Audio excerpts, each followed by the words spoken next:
Hello guys, and welcome to another tutorial video. In this short tutorial video, I'll be showing you how to add the Buffalo Network token to Bitget wallet.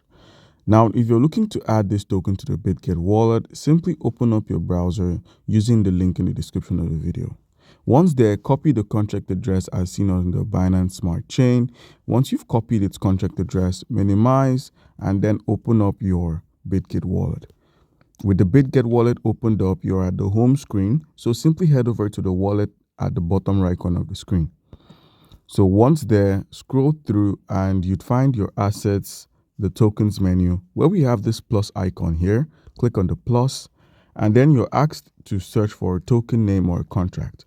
Now under the list, where we have the token name or contract, paste the contract address for the Buffalo Network token. Once it's been pasted, it's going to show up in the trending.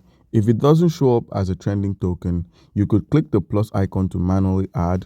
The main net is Binance Smart Chain. So simply scroll through till you find the Binance Smart Chain. So simply search for the Binance Smart Chain. This is the BNB Smart Chain. So simply paste the contract address. Once it's pasted, click on confirm. You can simply add the BUF token on the Buffalo Network. So simply click on add now. Put in your verification and the token has been added. So if you now scroll through your list of tokens, you would find it at the bottom of the screen, BUF. So guys, that's how it can easily be done. Do comment down below if you have a question and you'll be given an answer. Thank you.